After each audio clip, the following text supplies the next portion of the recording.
रवींद्र धंगेकर म्हणजे पुण्यातील वाल्मिक कराड. पक्ष सोडताच काँग्रेस नेत्यांचा गंभीर आरोप. नमस्कार, मी सुरेश देशमुख आणि आपण पाहता राजमुद्रा न्यूज. काँग्रेस पक्षाला निवडणुकीच्या तोंडावर रामराम करत रवींद्र धंगेकर यांनी शिंदेच्या शिवसेनेमध्ये प्रवेश केला. धंगेकर सोडून गेल्याने काँग्रेसला मोठा फटका बसला आहे. अशातच काँग्रेस प्रदेशाध्यक्ष अरविंद शिंदेंनी धंगेकर यांच्यावर गंभीर आरोप केला आहे. ससून, पब, ड्रग्स हे सगळे आंदोलन त्यांनी आपल्या स्वतःच्या फायद्यासाठी केले. यात कुठेही काँग्रेसचा झेंडा नव्हता. काँग्रेस पुणे शहराध्यक्ष रवींद्र शिंदे यांचा मोठा दावा केला. हा पुण्यातील वाल्मिक कराड असल्याची शिंदेंनी म्हटलं आहे. ज्यांची विचारधारा शून्य त्यांच्यावर बोलणार नाही.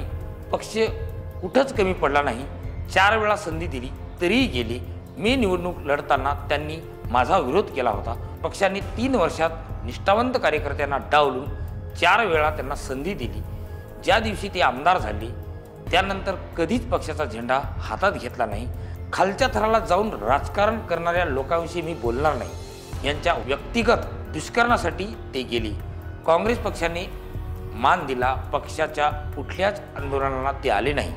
आता त्यांना मतदारांनी नाकारले. त्यांना लीड घेता आली नाही. पक्षाने माझ्यासाठी काम करावं, मी पक्षासाठी काम करणार नाही अशी भूमिका ते घेत होते. यापुढे पक्षाला विनंती, अशा लोकांना पक्षात घेऊ नये.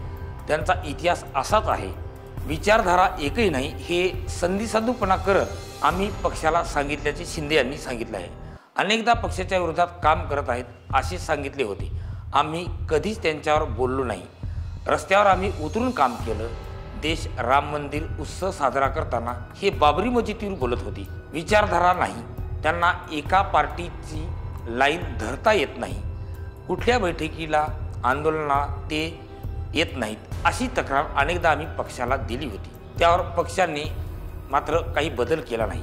हे स्वतः स्वयंघोषित नेते समजत त्यांनी काय केलं? काही नाही. त्यांनी काय केलं नाही. एक नगरसेवकही केला नाही. आम्हाला दुःख आहे की अशा नाकारत्यावर आम्ही विश्वास ठेवला. केवळ मतलबी राजकारण केलं. त्यांच्या टेंडरमध्ये प्रॉब्लेम म्हणून पक्ष सोडण्याचा आरोप शिंदेंनी केला. वक्फ बोर्डाच्या जागेचा वाद होता. वक्फ बोर्डाचा विषय होता. त्यात त्यांच्यावर कारवाई होणार होती म्हणून पक्ष सोडला. यांच्या बायकोचा विषय नाही. वहिनीचं नाव कुठं नाही. स्वतःच्या फायद्यासाठी राजकारण केलं. त्यामुळे पक्षाला फायदा कधीच झाला नाही. यांच्यात हिंमत असती तर समोर येऊन पत्र देऊन पक्ष सोडून गेले असती असं रवींद्र शिंदे म्हणाले. आपल्याला ही माहिती कशी वाटली आम्हाला कमेंट बॉक्समध्ये जरूर कळवा आणि असेच नवनवीन व्हिडिओ पाहण्यासाठी आमच्या राजमुद्रा न्यूज चॅनलला सबस्क्राईब करा. धन्यवाद.